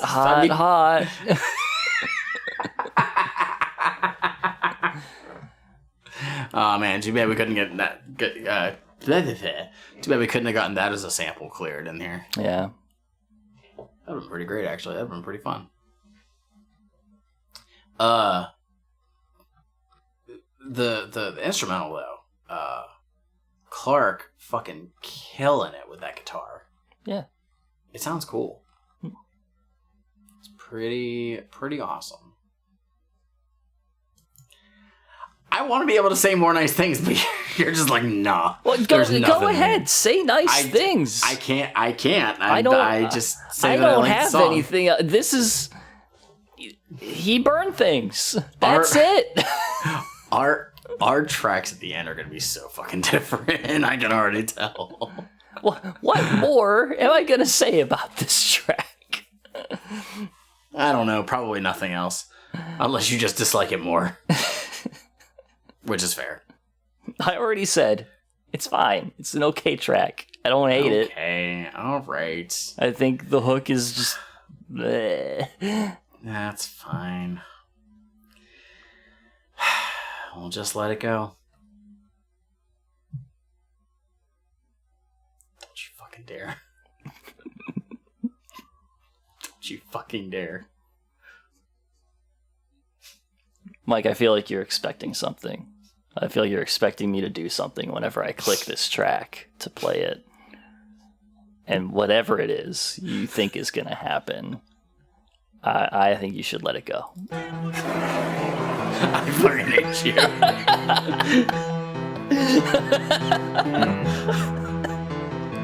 My cheeks hurt because I'm trying to restrain myself.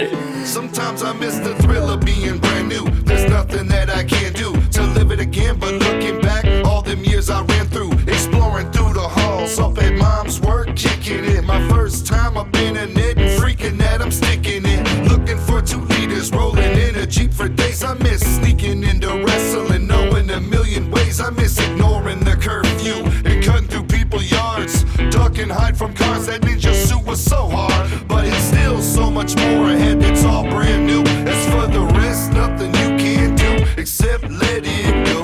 Let it go, cause it ain't shit you can do. Keep riding and enjoying the view. I miss hanging with Breed and mad clubs down. Rip Breed. Yeah, R.I.P. Introspective J is kind of cool. Yeah. it's interesting to have Jay like take a moment and think about 2009. It's been rapping for about 20 years at that point, and just think of everything that he used to do. Thinking about them don't do anymore. Them bygone times. Yeah. Kind of like Bruce Springsteen's Glory Days. I don't know that song. You have to know Glory Days. Get the fuck out of here. I don't know it offhand. Well, but yeah, no, it's I really enjoy this track. It's interesting. Like there's a lot of stuff that I've heard about in people's childhoods that I didn't really experience, and I think it's just because of the area that I lived in and all that stuff. Like I grew up in a trailer park. I didn't live in a downtown area with access to stuff. I didn't live in the town that I'm in now that at one point was lined with a lot more shops and stuff, or in the next town over where there is literally a little downtown shopping area that you could just walk to. And yeah, it's there's a lot of stuff that people talk about that's just man, I don't have any of that, and that kind of sucks, because I feel like that just sounds like an awesome time. And in the modern day, a lot of that stuff is just straight up gone, just with the way that things are now. You can't... people back in the day would talk about, kids shoplifted all the time back in the day. It was just a thing.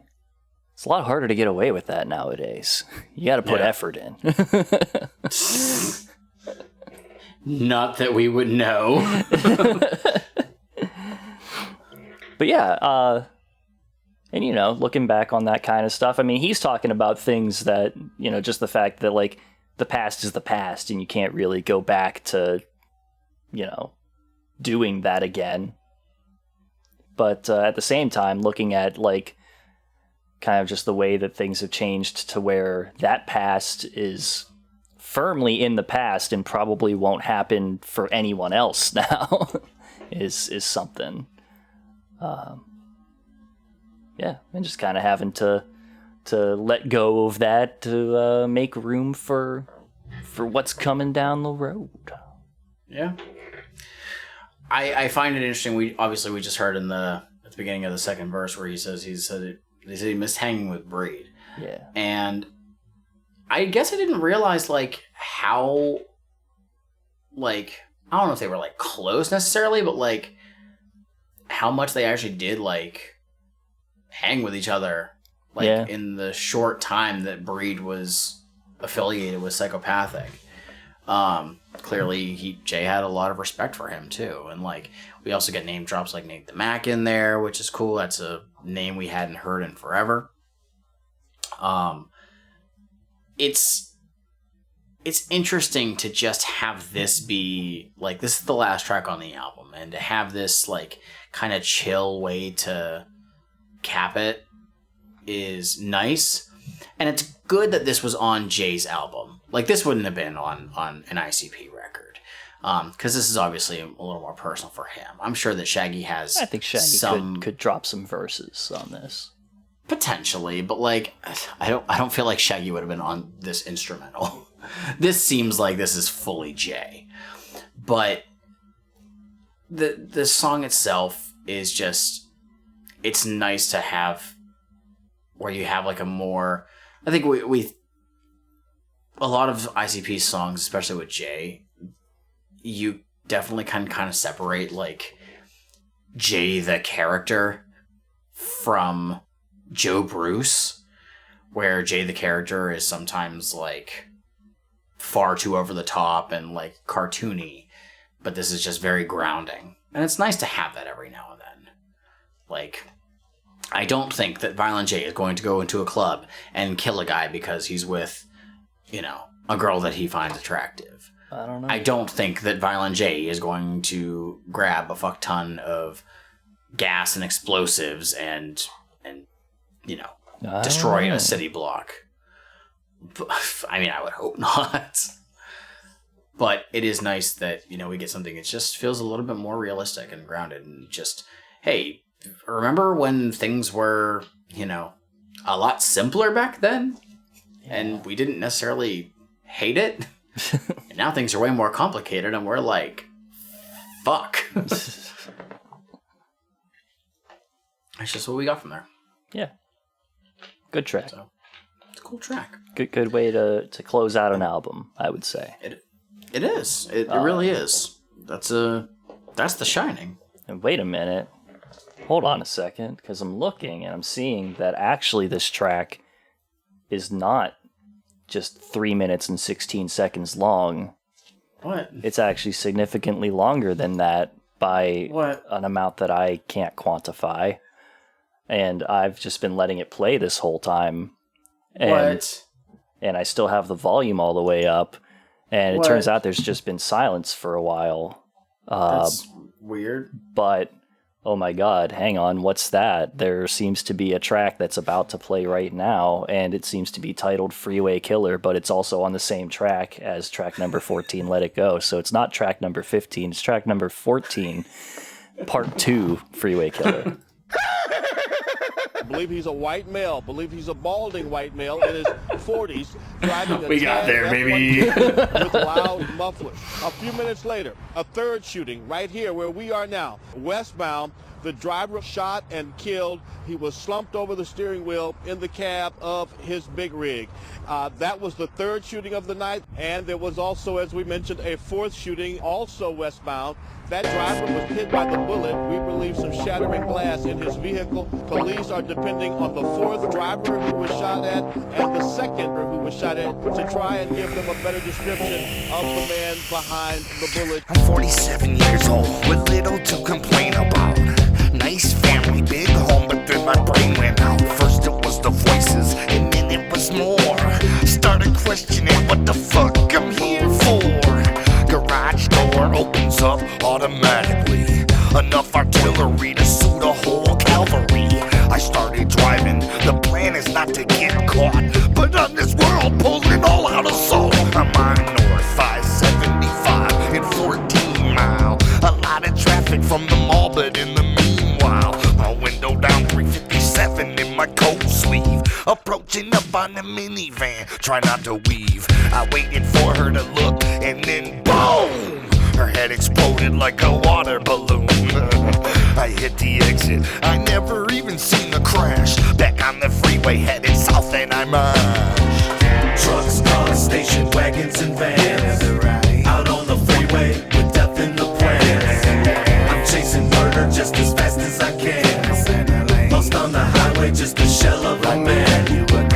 Trucks, cars, station wagons, got another storytelling track by Jay. Yeah. You hit it at the end. Why what did he the do fuck, that? Man? Why is this hidden all the way back here, tucked away at the end of another good track? Like,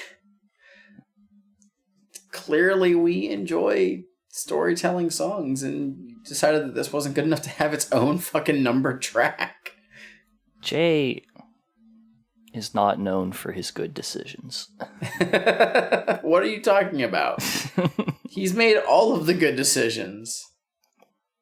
But no, I really like this track. This is really cool. Again, it's a good storytelling track. Just a guy who's like, man, I don't know what to do anymore with my life. Fuck it. I'm just going to go kill people out on the freeway.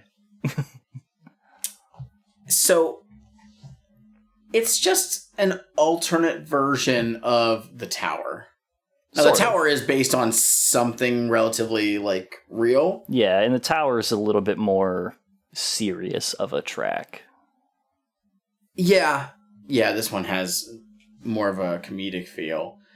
I would prefer The Tower over this one, but this is still a solid track, especially, compared to other songs we've had on this record. This one is better than quite a number of them, actually. Yeah. And I like the way that it ends, where he comes back home after his little spree, and everyone's waiting for him and he just goes down in a fucking hail of bullets. I mean, yeah, that's what happens. There you go.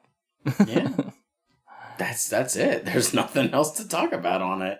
It's good. That's all. I like the beat for it. It's got like a chill groove to it. Little funk to it. Love to hear that. Yeah. The hook's good. Indeed. That officially is The Shining. For now. I don't know what you mean for now. There are weird, inexplicable like outtakes, I guess, that were on some other CD or whatever, and Genius has them all wrapped up in there. And it is a clusterfuck on Genius here. is so fucked up with this one because it doesn't have home invasion, but sometimes it does. It's fucking weird. It's splitting it between the two versions of the record. Yeah, it's got like the demo one, it's got the actual one, and then it has the other CD that has the outtakes. Mustard, go fix that. Yeah, Mustard, what Just are you do doing? that. Mustard, What this the is fuck, your man? this is your album. It's your domain. You Like, love let's this go. album. You got to do better by it. You do better. Do better, Mustard. I think the demo version just takes precedence because it has an earlier year on it. That might be the way the Genius works. I don't know. Potentially. But Mustard, that's The tell us how Shining. that works. That is The Shining. Shmeev, Yeah. what are your overall thoughts on Violent J's solo album, The Shining? Moving into this album, getting through the first half of it, I hate this album. Fuck! And then there's a midpoint hit where I get to the end of it and I'm like, no, yeah, I like this album. I don't know what to think about this. I don't know why it happened. This comes out like there are a handful of good tracks, and the rest of it ranges from aggressively mediocre to fucking awful. And that's just rough. I think the standouts are really good.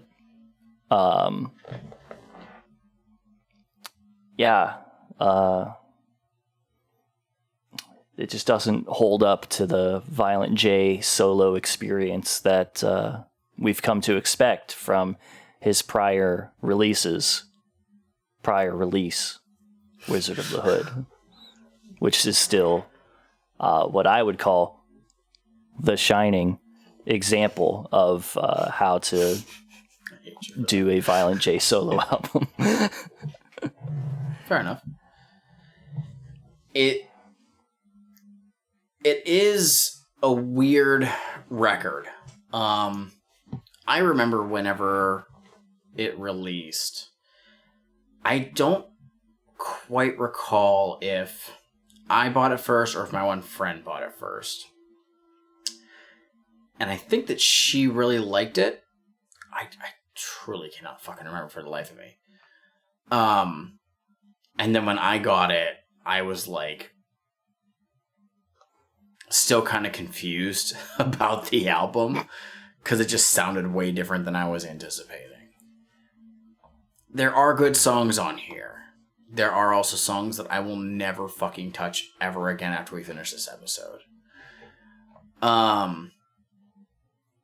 But I feel like if I want to listen to Violent J, I'm going to just listen to an ICP record because the majority of those songs are J on his own anyways. Or Wizard of the Hood.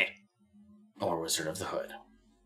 And that is probably the best way to listen to Violent J. Again, there are good songs on here, and there's songs that probably should have gotten a better spotlight on a more prominent release, and it's unfortunate that they didn't. Yeah. I mean, this album did get promoted. It had a vinyl re-release, I think 5 years ago. So, like, that's cool, but I don't know. There's just aspects of this album that just don't work, and maybe it just needed some structure to it. And whether that's Jay's fault or Clark's fault of not pushing Jay into having direction, I don't know. And why The Shining? Yeah, that was weird. That was definitely weird. So, those are my overall thoughts. Shmeev. Why The Shining? Shmeev. Your 3 faves and 1 to scrap from eternity. What do we got? Why The Shining? That's not a name of a song. I just don't know why The Shining.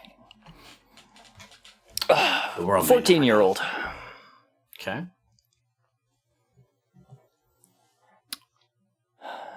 There's 14-year-old. Just every fucking episode. Home invasion. Okay.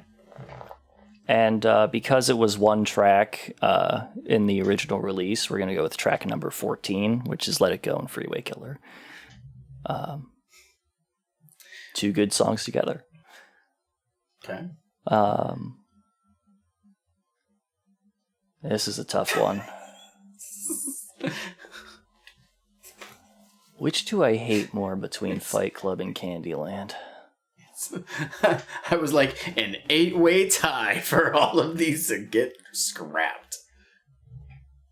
This is such a tough decision to make. You said between Fight Club and Candyland? They both suck. Candyland, I think, is going to be the worst one for. Really? I don't know. I thought that at least Jay's first verse was salvageable compared to anything that was on Fight Club. I think that song sucks. I think Candyland and Fight Club are both fucking garbage. There's no. That's also, fair, man. Candyland is 5 tracks in, and I'm just like, by the time that I got to it, I was already at maybe my lowest point. Your wit's end. And somehow it managed to dig further down into my pit of despair. So that is fair. What do you got? So all of our tracks are fucking different. Cool. Every single one of them. So mine are Get Out the Way. Sure. Wake Up. Mm-hmm. And Pyromaniac. Okay. And the one I'm scrapping is For the Hose. Okay. Well, you didn't pick any of like the absolute garbage for your picks, so that's good. I didn't pick Candyland. Yeah, you didn't hit Fight Club. You didn't hit When I Rap or anything. So, hey, that was The Shining. What did you, our fantastic listeners, what did y'all think about it? Did you like it? Did you hate it? Did you expect more of it? Should we have come back from hiatus for this? Probably not. But yeah, tell us your thoughts. You know, is this an important album for you? If it is, I'm sorry. But let us know what you thought about this album by reaching out to us fucking wherever. On our Twitter. Fucking at Juggalo Judgment. Facebook. Juggalo Judgment. Instagram. Juggalo Judgment. You could write us an email. JuggaloJudgment@gmail.com. Could hit up one of us individually on our accounts. Who knows if we'll answer, because I don't go on most of these anymore. Yeah, fucking. Like I'm still on Twitter, but I don't look at it. I don't want to look at it. I don't look at the Juggalo Judgment one. Same. Just we have those, but we don't really use them. But if you actually want to communicate, I mean, the email is the way to go. But if you want to communicate in an even better way, go to the UPC Discord. Yep, that's the UPC Discord. That's the way. I am fairly active now on Instagram, so you can hit me with DMs on there. You can hit me up on Threads. So Instagram and Threads are both Straight Edge Juggalo. And yeah, I make like one thread every like 5 days, and they're just random thoughts until I start fucking utilizing it more, and then have something cohesive. But yeah, hit us up however you like, and we will be back again. With Hit us our up. next Don't try to episode. instill hope in me by saying that there's a good release coming up. I don't believe you. I didn't say that. I'm saying to people. Oh, If they're gonna hit us up and be like, "Don't worry, man. I can hear you struggling through these. It's all right." They're gonna be like, "Man, just wait, man. Beginning of 2010, you got Boondocks. You're gonna be so excited for it." I think our next episode might already be the end of days. That's a really cool move by Baron Corbin. It's a fucking cool ass wrestling move. Sure. I think even you would like it. That's it. We're fucking just saying nothing at this point. Let's get the fuck out of here. I got shit to do, motherfuckers. I don't know how to live anymore. Yeah, fuck it. Finish your motherfucking Fagos. Peace. Just stick to this road, huh? Fuck it, I thought I'm sold. I strolled on down the road in C-walk mode to the wizard I'm told. But hold up this road, fuck with twists and turns. I'm having no luck as my vanilla blunt burns. I'm seeing trees with faces, bushes that walk, and as far as I can see, nobody drawn in chalk. And the sky's bright green, sometimes it's kinda pink. I'ma twist another blunt here, sit down and think. How the fuck, what the fuck, who the fucking win? What the fuck I'm doing here, I would've figured depends. Then again, I gotta get the fuck home before long, cause the first of the month is coming on. I'm gone, let me spark my shit right quick, I'm outta here. Yo, homie, let me get a hit of that blunt. Fuck yeah, wait a minute, who said that? Look around everywhere, and I heard somebody singing over there, so clear, he went, I don't need a brand